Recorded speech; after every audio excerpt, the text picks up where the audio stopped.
नमः शिवाय। शिव पुराण श्री सतरुद्र संहिता 20वां अध्याय। हनुमान अवतार।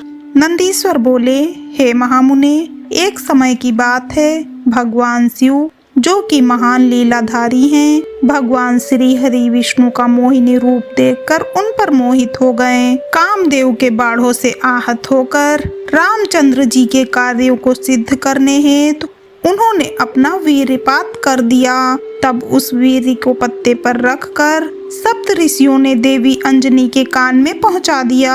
समय आने पर देवी अंजनी गर्भवती हुई और उन्होंने महाबली और पराक्रम युक्त वानर रूपी शरीर वाले हनुमान को जन्म दिया।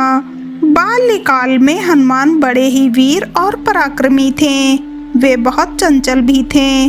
बाल लीला में उन्होंने सूर्य को फल समझकर निगल लिया था और देवताओं की विनती पर उसे मुक्त किया। यह जानने के बाद कि हनुमान भगवान शिव के अंश से जन्मे हैं, सबने उन्हें अनेक वरदान व आशीर्वाद प्रदान किए।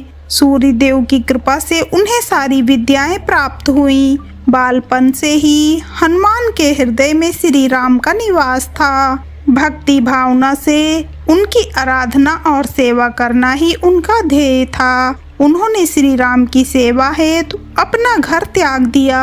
उनकी वानर राज सुग्रीव से भेंट ऋषिमुख पर्वत पर हुई, जिनकी पत्नी का हरण उसके भाई बाली ने किया था और उसे अपने राज्य से निकाल दिया था। हनुमान भी सुग्रीव के साथी बनकर उनके साथ रहने लगे। जब रामचंद्र जी वनवास काट रहे थे और दुष्ट रावण ने उनकी पत्नी देवी जानकी का अपहरण कर लिया था, उस समय उनकी भेंट हनुमान से हुई थी।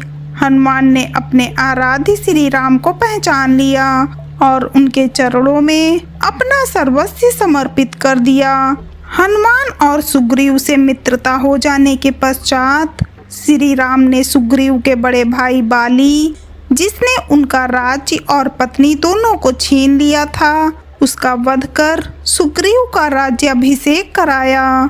फिर सुग्रीव अपनी पूरी वानर सेना लेकर श्री राम की पत्नी देवी सीता को ढूंढने के लिए निकल पड़े, परंतु कुछ पता न चला। तब स्वयं हनुमान जी ने माता सीता की खोज शुरू की तथा समुद्र पार लंका जाकर उन्हें खोज निकाला और उनके आराध्य प्रभु श्री राम का संदेश उन तक पहुंचाया। अपने स्वामी का समाचार पाकर देवी सीता बहुत प्रसन्न हुई। उनका सारा शोक पल भर में दूर हो गया।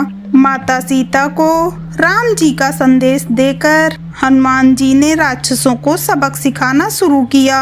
उन्होंने सारी अशोक वाटिका को नष्ट कर दिया, सारे वृक्षों को उखाड़ कर फेंक दिया।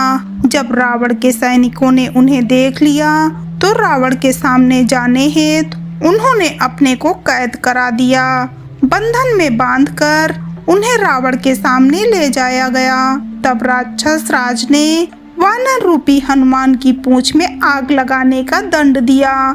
जब उनकी पूंछ में आग लगा दी गई तो उन्होंने पूरी लंका उससे जला दी। फिर समुद्र में कूदकर अपनी पूंछ की आग बुझाई। फिर रामचंद्र जी को अपनी प्रिया की निशानी दी। अपनी पत्नी का समाचार पाकर श्री राम बहुत प्रसन्न हुए और उन्होंने वानरों की सेना को साथ लेकर लंका पर चढ़ाई कर दी। सर्वप्रथम उन्होंने शिवलिंग की स्थापना कर उसका पूजन किया, फिर समुद्र पार लंका की ओर प्रस्थान किया। हनुमान ने इस युद्ध में बहुत वीरता का परिचय दिया। उन्होंने हजारों असुरों को मार डाला। युद्ध में जब लक्ष्मण घायल होकर मूर्छित हो गए, तब उनकी प्राणों की रक्षा हेतु हनुमान संजीवनी बूटी लेकर आए और उन्हें जीवन प्रदान किया। हनुमान जी ने अहिरावण का वध करके श्री राम और लक्ष्मण जी की रक्षा की थी। हनुमान जी में भगवान शिव का अंश था और उन्होंने पग पग पर श्री राम की रक्षा एवं सहयोग देकर उनके कार्यों को सिद्ध किया। हर हर महादेव।